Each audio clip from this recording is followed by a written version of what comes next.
Hello, hello, hello. Hey, y'all. It's your girl, Miss Mouthy, and I am so excited to be here.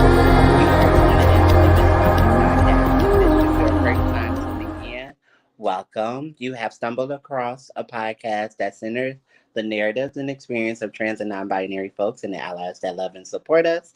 And if you're a returning set of lips, hey, you guys. Welcome. Thank you for coming back to Kick It With Your Girl for one more week. And this week episode is really amazing because we have an amazing playwright coming in to discuss and talk creatively with us. And so it's such an honor. Y'all may be wondering, Mouthy, why are you not at the studio?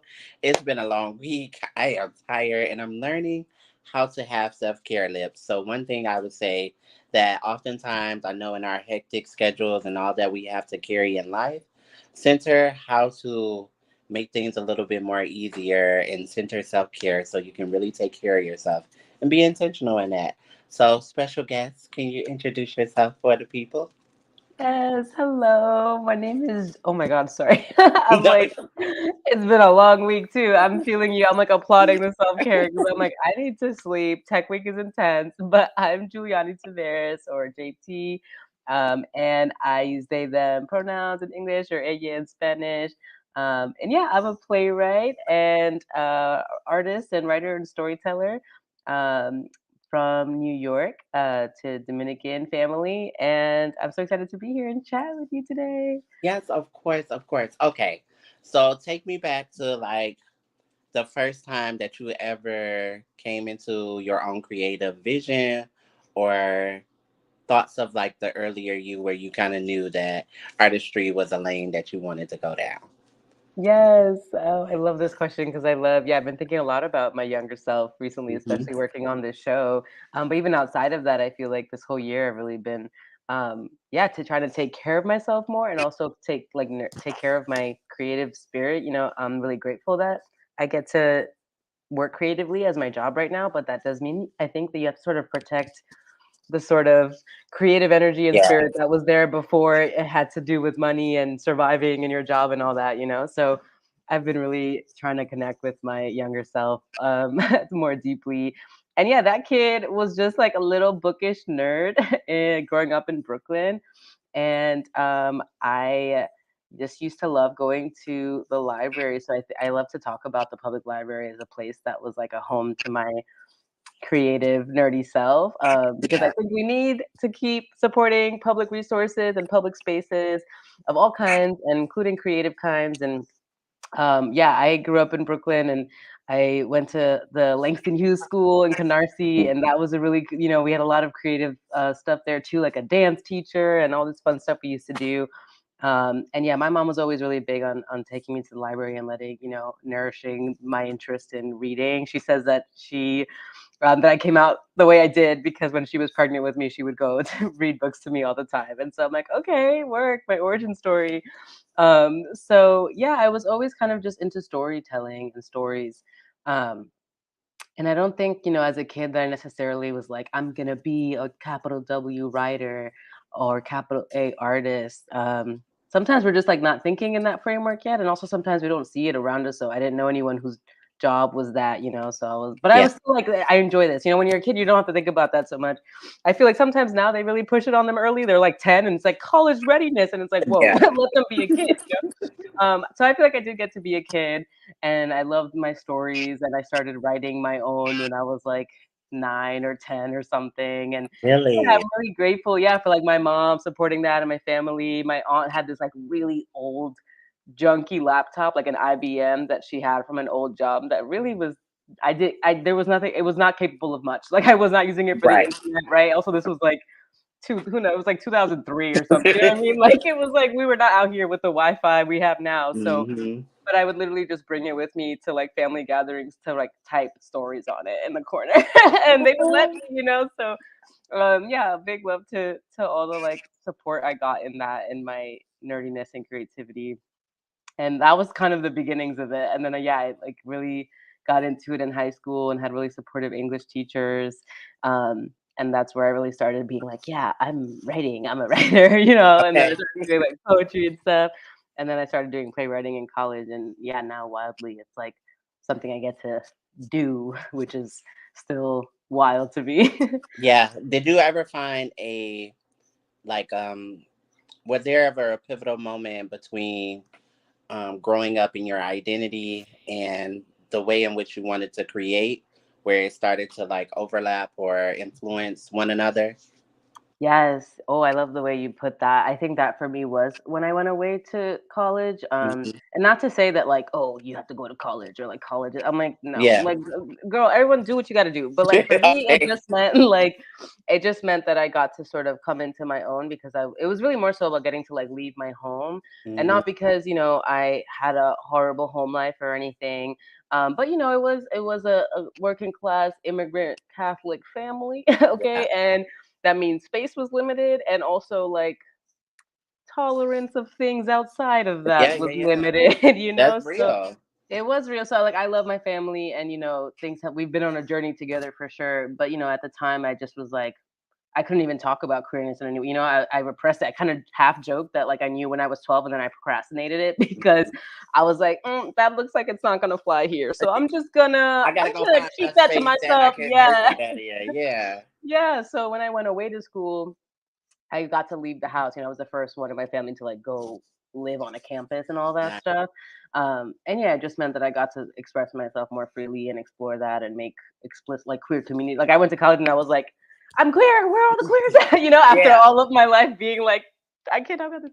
And so at the same time is where I was also really connecting with like playwriting and exploring my artistry in new forms and making theater for the first time within a school that had like resources for it because I went to a Mhm. public school, and there wasn't a theater club or anything. I tried to start one, and it was like me and two friends with the English teacher hanging out in the No, for classroom. real. Yeah, so yeah, I think that's where it definitely all started to sort of come together, um, and where I started to think about my identity in all sorts of ways and layers because I was away from home, and also I was like I left the city, and that was suddenly like going to college was also like the most white people I'd ever been around, and I felt racialized for the first time after growing up with other black and brown people my whole life. And so that was happening at the same time that I was getting to explore queerness, at the same time that I was expanding the art I was making. So yes, totally, that all came together then. And I think as now I'm approaching, or I'm in the end of my 20s and sort of making sense of all of that, and Yes. entering a sort of new phase of my life, which is cool. Good, good, good. I really love what you said when it came to like public schools or public places being able to like have the arts for people to be able to get access to. I think that's really important. I remember growing up going to every after school activity, but one of the things that it gave me was escapism. Like I was able to like escape my reality from whether that was bullying or my home situation, not necessarily because it was like violently bad or anything. It was just more so like economically, like like do you got the food to eat? Do you want to go home to like the home in which you know it to be? It's just like, okay, well, right now singing this song is making me happy. Learning this language is making me happy. Like Yeah. putting on a play is making me happy. Um, just to take myself away from that reality. So I 100% agree, especially when you grow up in like cities that's a little bit more tougher. So, like how you say you grew up in New York, I definitely know that coming up in Detroit, it's like I didn't realize it was as rough as it was until you get there. But I do appreciate that people keep the arts growing for the younger people to keep being able to find themselves and find their passions. Is there any creative people who came before you or that assisted you in your like creative development? Ooh, yes, absolutely. Hopefully I don't blank right now because I am that type of person who you ask me what my favorite anything is, and suddenly I can't remember anything I've ever liked in my life. But I'm gonna try because I think it's so important to be able to honor like our lineages, whatever that means, whether that's like ancestral lineage or creative lineage. Like who are the people that shaped us, like you said, and allowed us to become who we become. Because I'm really into disrupting this sort of sometimes Western, often like white dude narrative that there's like individual genius, like, oh, self-made genius, like da da da. I'm like, I don't think that's a thing because we're no one is self-made. Like we all need community. We all have, and of course that can look different. Like, some people have more difficult paths than others, but no matter what, there were people that allowed us to get on the journey that we then take. Yeah. So for me, I mean, one person I can definitely name because I talk about her all the time as the person who inspired me to write a play. And there's this Chicana and Chinese playwright, Virginia Grice, who wrote this beautiful play called Blue, spelled BLU. And I read it in college in like my sophomore year or something. Um, and I remember being so blown away and being like, wait, this is a play? Like, plays can look like this? They Yeah. can look like queer, two-spirit, like, poem plays with this beautiful like, I didn't know that that was possible, like, a Yeah. lot of the plays that I don't know why I put them in quotes like they were plays, but No, I you but can't. I was like, "Okay, Shakespeare." Like, you know what I mean? Like, all of high school was just Shakespeare and Ibsen and, like, Right. again, these sort of white men that it's not that I hated them or anything, but I was just like, "Okay, whatever." Like, I wasn't excited by them, I wasn't inspired by them. It didn't even cross my mind to try to write a play because all the plays I'd seen were not that interesting to me. I couldn't Yeah. relate to them. So I love shouting out Vicky, who I now have in my life personally, which is really cool. Um, because yeah, we all have that like one thing or more than one thing that was like, wait, that inspired us to think a different way and to Yeah. try something new. Um, and then yeah, in general, just like also like a lot of just like the Black feminist scholars and poets and theater makers that I got to, study and read when I was in my early 20s and young adulthood really shaped my worldview.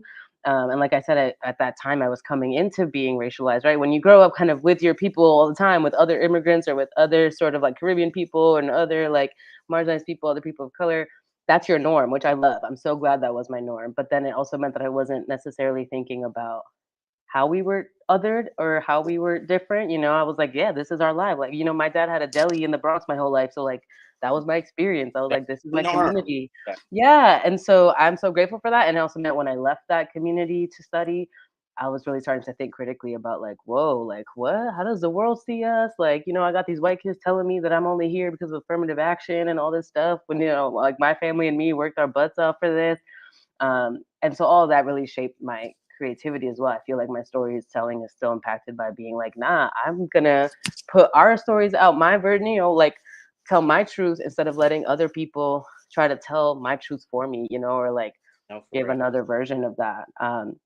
So yeah, reading like Audre Lorde and and Sasaki Shange for colored girls, like those were huge things for me. And I feel like a lot of other like queer people of color and artists that are in my life and that I've made community with, we came together under, the work of those artists. And it was just like such a beautiful experience and still really profoundly kind of informs me. So there's like so many, but that's No, a couple. no, that's for real. And thank you for sharing that. I do want for our audience, which I call my audience lips, for the lips who might be wanting to check out your work, how would you either describe or what would you want to people to take away from your type of work? How would you describe that for them? Yeah. Okay. What up, lips? That's so cute. I love it. Hello, y'all.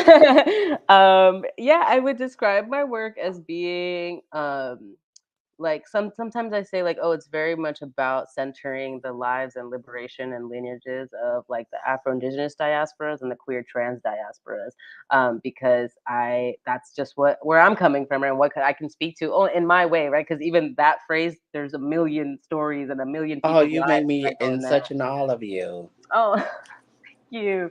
And I try to just do it in my way that is just true to my life and also my imagination, right? Because it's not just they say write what you know, but also I say like write what you dream of. And so that's sort of what my work is. And I talk about diaspora a lot because I just feel like that's a really big part of my identity, coming from like a Caribbean migrant family, um, and thinking about like right the Dominican Republic and just that larger island of Haiti, right, with our neighbors Haiti. Even though there's so much intense history there, I really try to like talk about that island as a whole and like our roots. And it's the first site of colonization that we now, the most recent wave of colonization of the last few centuries. And so that really informs my work is trying to be like, well, what are the stories and pathways and possibilities that were disrupted by that act of colonization? Not just on the island that my family's from, but our neighboring islands and all of the Americas now. And I think about diaspora and about like migration and movement and like I often think of that as like a visual of like dandelion seeds in the wind and like where do we land and how do we make sense of that. And I think queer trans people, we also have that sense of diaspora, right? Because we are often shunted from these like nuclear family models and have to seek refuge in each other or go to major cities or whatever. And then there's all of us who live at both of those intersections, right? Or more. Um, and so, yeah, my work is like speaking from my position amongst those intersections and diasporas. And I'm all about just uplifting us and just I do it for us. And then if other people want to, see it and connect with it, I think it's very possible because I think if there's something in there that can speak to the human spirit. But also they don't have to, and if they don't get it, they don't get it, and that's not my Yeah, concern a little bit. I'm such all of you. I thank you for saying that because one thing that I really like to preach is like wholeness and like being able to bring all of you. And a lot of times when we in artistry or in more this media kind of world or lens, people want you to only focus on certain parts. And so like thank you for centering that and naming that. Yeah. Thank you for asking and receiving. And yes, absolutely, to our wholeness and refusing to be like cut up and compartmentalized, I think is hard and necessary and courageous of us. Yes, same at the same time. Have you had any maybe pushback or critiques that um either made you feel despaired or deterred you away from your journey in your artistry when trying to be a playwright? One thing I like my younger audience to see is that how the process may have started looking a certain type of way and you might get that resistance, but once Mm. you push through it, how it still ultimately does not stop your ultimate destination. So Oh, I love that. Yes, the resilience, right, that we need to be able to navigate a lot of things, including, yeah, just being our whole selves in our creative work is such a thing. I think, on one hand, I feel like I am really grateful that I have had like loving support and community around me, or like I said, that's been my family growing up, or my friends, or finding other like queer people of color to make art with, which has always been my favorite thing. And so I am definitely grateful for that. I think that really helped me like just stay in the energy of like I love this, right? And I'm doing this for us. I'm doing this for me. And even if only we show up to it, then it was worth it. no, And so I'm glad for that. And I'm also glad that like I never really like aspired in a like sort of career sense to this, which is totally okay if someone does. But I'm just like, for me, I was always kind of just like, I'm gonna tell my stories because it helps me process the world and it helps me express myself and it's fun and I enjoy it, even if it's me going home after work at night and writing my little things. When I first graduated college, I was working for very little pay at a nonprofit, and then going home and doing like an MFA at night because I got a scholarship.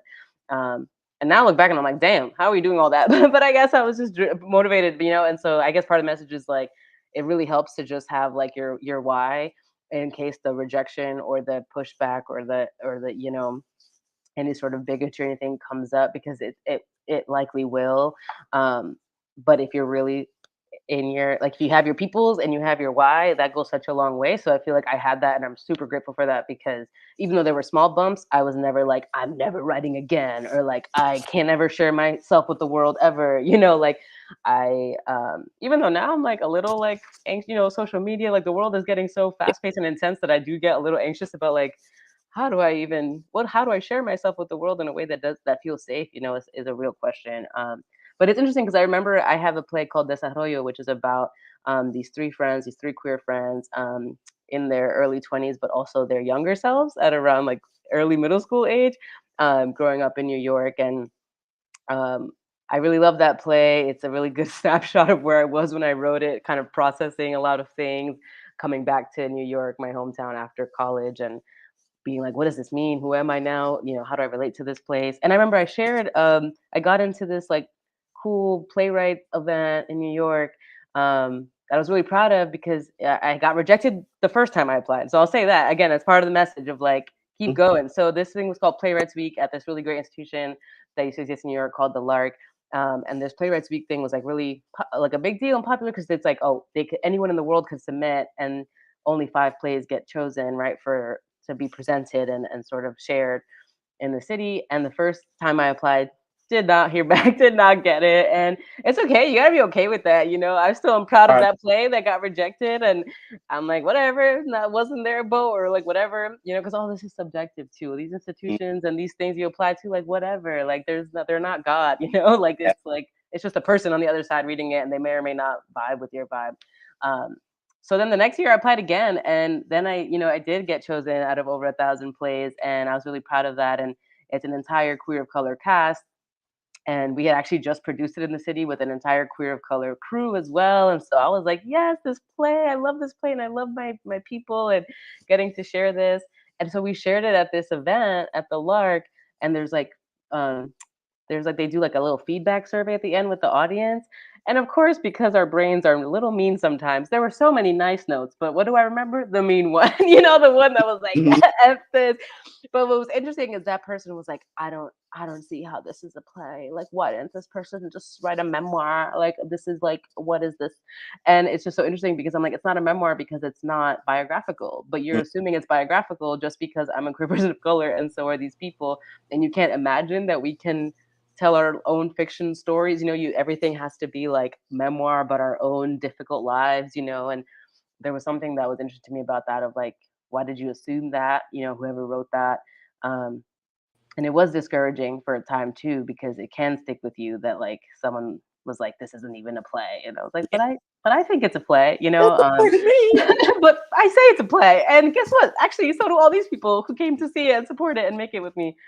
But anyway, that's kind of a long ramble about that, where it's like there were moments like that, but at the end of the day, because I was just writing for me and my communities, then stuff like that can ultimately fade Yeah, away if you're not giving it too much grab a attention. charger so my phone don't die. Oh yes, Yeah. yo, the tech scramble is real. You should be so savvy to. I am so horrible with technology. It's getting like harder and harder to be on top of it all, Yeah. honestly. No, but so great that you say that because even with like doing Mouthy, I think sometimes I'll get in my own head around like, well, what am I doing? Or like, should I stop? Like, what is the goal? Like ultimately I don't have a goal, but then oftentimes there's so many beautiful stories that's being said and shared that I'm like, I can't stop. Or like I receive an email and I get a new guest and like all of this momentum just keep happening. So regardless of if people don't see it the way you do, your vision and your purpose never stop because you're just thriving to keep producing something. I think that's the thing that separate artists from like other folks is that like you just have this passion that you have to create and it's in you and nobody else can see it. And when you put it out to the world just to watch it exist in the way that you saw it, it's so timeless and beautiful. So yeah. Yes. Yes, I agree. And I'm glad that you keep doing your thing. I was so excited when, Jonathan, who's coordinating the press for this play I'm working on now, he reached out to me about this opportunity. And I saw, I was like, oh my God, yes, this is the kind I was like, absolutely yes to this one, Oh, Jonathan. thank Like, this is the kind of stuff I want to be talking to folks about. And so, yes, I'm here to affirm that, even if right, and especially in a moment, I think, where it's so much about virality and like how many people can you get to watch your stuff or see or yeah. pay for your stuff, and it's like, okay, sure, but also it's so profound to even touch one person's life, or like you're saying, even just the act of creating something and letting it exist in the world, even if no one sees it for a while, or it takes a while to reach that person. And I put it that way because I do think it'll ultimately reach at least one person, because no matter how alone or weird we can feel, there's 8 billion of us. Like, there's no way, Yeah. you know what I mean? We're sharing life on this weird planet. Like, it's gonna touch someone. So I love that. I think it's so real, and it's like interesting what you said about like what differentiates the artist from others. Because I do think we all have creative energy and creative Mhm. capacity, but yeah, I think it's about the courage to do it, to share it, and not repress it, right? Because that takes a lot in this world. So, go Period. you, go us. Go us. We're amazing. All the things. So, tell the lips about your new project that you are working on and the show that you have coming out. Yes. Okay, Lip. So check this out. I'm currently working on this really fun kids play called Morris McAvoy and the Tangerine Dress at the Children's Theater Company in Minneapolis. which is a really wonderful children's theater, the largest in the nation. And we need more of them. Like we were saying, same thing with public libraries. We Yeah. need more investment in children's like work and art. It's such an important time in our lives. We're developing so quickly. So I'm really excited to be working with this theater. And the book, this play is actually a book originally. So it's a children's book of the same name, Morris McGuinn Tangerine Dress. And I was reached out to by actually a group of theaters out here in the Midwest who wanted to commission me to work on the project, which was really exciting. And as soon as I saw the story, I was like, yes, let's meet, let's talk. I'm definitely interested um, because I was actually already in the process of adapting a different children's book Mhm. for the screen for an animated film, and I was a teaching artist, which is love that I really work that I really love. You know, when you're talking about going to after school programs and doing singing and making stuff, that was my jam too. And so I loved, you know, after I finished college, that was the work I was doing in the city, was going to teaching after school programs, free arts after school programs all over the city. And it was such an honor to do that. And, you know, hopefully I'll get to do that again sometime and or whatever capacity, because it was so nourishing to work with young people and to be that I wanted and loved when I was a kid, you know, and offer that, especially these free programs. And it was often like these working class underfunded schools in like our, you know, neighborhoods of color. And so that was really important to me. And so I was already in that space, right, of like working with young people, adapting other work. A lot of my plays had young characters in them. And so I'm glad that I think that putting that out into the world attracted these kinds of projects to me. Exactly. Um, so yeah, that was like over a year ago now that I got that first email, and we're opening next week. We're actually in tech right now, and it's a really sweet story about a young boy who loves school and Mhm. loves puzzles and painting and has a huge imagination and loves playing dress up. And it just so happens that one of the things he loves in the dress up chest at school is this beautiful tangerine dress. And I love how in the book it's described as like he just loves the sound of it, the color of it. It reminds him of his mom's hair and tigers and the Yeah. sun. And he loves the way it moves when he's in it, and it really just is another beautiful thing to him that ignites his imagination and he loves to experience in this really sensory way that I think is so like childlike and pure, and that we all need to stay connected with even as we age. And so it's so sweet. And then of course, because of the world we're in, there's some pushback at school, and this kid who loves school and loves his imagination starts to feel like it's not safe to love those things. And it's really heartbreaking to see this character struggle with that. But the story is about this thing we're talking about: resilience and courage, and how, you know, especially with a supportive mom and a big imagination, he is able to say F that, forget what everyone's telling me about who I'm supposed to be or what I'm supposed to do because of whatever gender I was assigned. Like, I'm gonna do my thing. And for me, I was like, let's go. That's right up my alley. That's the message I'm trying to share with the world in all sorts of ways.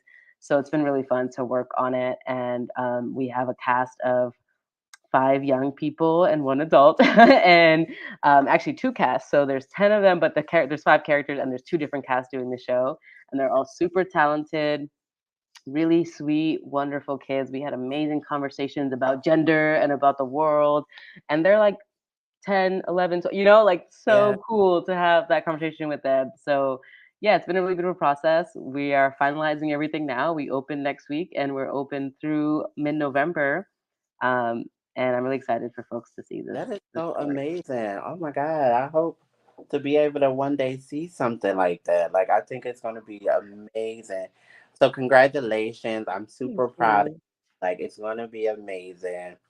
And, like, tell people that's in your area that want to check it out where they can, like, support, get their tickets, how they can come to the show.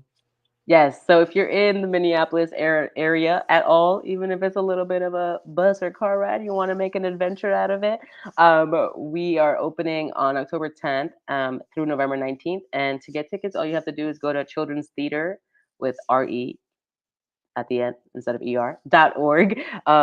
And you'll find a whole page about the show, and you know, tickets start at like $15. So definitely we try to make it accessible for all sorts of families. And yeah, that's it. And like I said, there's two casts. So if you love it, come see it again because it's a whole different experience with these other groups of kids who bring their own little magic to it. And even if you're not in the area, we also will hopefully be going to Chicago and Omaha in the future, and who knows, maybe beyond. So stay tuned. That Keep is, up with the Morris journey. and yeah, definitely, I would want to support and like send some ways so people can get some free tickets if that helps. Even if I can't see the show, I definitely want to like be a supporting person, and may all this be well and great with good intentions. Thank you so much. Of course. So we like to do pearls of wisdom here on the Miss Mouthy Podcast, and we kind of touched on that a little bit, where we leave our young people with something to be able to like just affirm them, push through whatever they may be feeling. But unintentionally, I think when we talk about young people, gender expression, it can be difficult to show up as yourself at a young age. So either you could talk to your younger self, you can talk to a young person that you know. What would be some encouraging words you would like to leave with them? Oh, yeah, I'm really thinking about this too because I just became a titi in the last year. My sister Okay. had a child, so I'm already thinking about this too. I'm talking to my younger self, but also to my baby nibbling Isla, and to all kids out there who are navigating this world and potentially feel like they have to hide parts of themselves, or that um, and on one hand, I understand, like, we all gotta be discerning because unfortunately, there's like a real safety conversation around that I think is very legit, and that's one thing. But as far as like, also the beautiful thing is about, like we're saying, like making art and expressing yourself, you can do that in any way. Especially for me as a writer, all I needed was a pen and a piece of paper, and I could create this little world for myself, right? You used the word escapism earlier, and that definitely for me was what stories were. And so I love that books like Morris White exist, and all I think there's such a beautiful like the blooming of like queer stories and books and children's books and YA novels. So I say find that stuff, use this beautiful access to the internet and to libraries and to things that we have to find stories that nourish you. And they're not always going to be in the mainstream, right? So like, how can you like maybe seek out stories that like feed your imagination and remind you that we all, we can exist in our differences and in our magic. I think that's one big thing, right? It's a small way to start. And then also, I just want to say, like I was saying earlier, like we're never alone in any feeling, in any part of yourselves. We're all distinct and unique, and I think that's very true because we're all our own magical combination of things. But we share those things with other people, and so I think it's really worth it to try to be honest and expressive in who we are, because what that means is going to attract the same people. Like I was just saying about, like, oh, I put my stories out and then these opportunities that felt so aligned came to me. And if I had tried to write stories that didn't feel true to me but I thought would be like people would like more, that wouldn't happen, right? Yeah, like I and so I think there's something to being able to share yourself authentically that then will bring to you and that sort of law of attraction, like other people who like the stuff that you like, or also, are, share your identity, or share your interests. And so I definitely believe there's something to that as well. And there's a power to it. That's even what happens in the story, right? Like Morris, it does choose to be himself, and then actually it inspires some of his classmates to actually stop being so mean and actually like show up. So I think there's something inspiring too, like we inspire other people when we stand in our own truth. So there's so much value to it. And not to say it can't be hard sometimes, because we are going to get pushback, but I think my message is that it's worth it. And kind of like, you said too, like it's worth it. On the other side is there's so much reward because you feel good in yourself, you feel connected to yourself, and ultimately, I think you do find people who are your people in that way. That is so true. Thank you so much for sharing that. Because I feel like with the internet, there's so many things that's out there that could either be more persuasive or more diabolical for our youth to like internalize. And so for me, I always want to remind them of a message, and that like we once were those young people in those spaces, in those feelings and experiences. And not to say they could be like exactly the same, but somehow, some way, the experience we now gain after being able to have that time to grow into ourselves have been very beneficial and helpful to like being more comfortable in your truth. And so what I would say, Lips, is that you were created with purpose and intention, and I always stress that a lot. There is a reason why you are existing and you are here, and you're making your mark on the world. And so, standing in that uniquely different entity that is you is going to literally change the world as we know it. You add value, you add purpose to it. Your family loves you. You impact so many of your friends. You're going to create great things. You're going to learn lessons. Even the things that someone before you, like myself, could have got wrong, you might get it right. So just give yourself a little grace when you're going about your journey, and it's not going to look like anybody else's. But when you get there, it's going to be so beautiful, and people going to appreciate that you actually here. So, Lips. We like to end this. Let the people know how they can find you if you want to be found on social media. Yes. Well, first I want to say that was gorgeous and so beautifully put, and I needed to hear that. So thank you. And as far as folks connecting with me, you can just really check out my website, which is julianytraveras.com. And that's, my social media is linked there. Because like I was saying earlier, social media can stress me out. So I may or may Yeah. not be on social media at any given moment, depending on my sanity and pretty protected. But I understand it's useful for connecting, so I keep it ultimately. But the website's great because if I am on socials, it'll be linked on my website. So yeah, julianytraveras.com. You can see some of my work. You can see recent news, some of my photos because I also do other types of art. So yeah, thanks. Yes, of course. Thank you for taking the time to like kick it with me and talk. It was such I can feel your energy through this screen. Okay. Me Keep too. doing you. I was like, wait, are we wrapping up? This is so Yeah. fun. I know Yeah. you gotta get your rest. And So you and keep being great. And then we are definitely gonna have you back later. Hopefully we can do a whole in-person thing. oh Um my god, I would love yeah. that. So y'all know it's your girl, Miss Mouthy. I am Miss Mouthy on everything. I have the Unseen Fashion Show that's coming up on the 29th.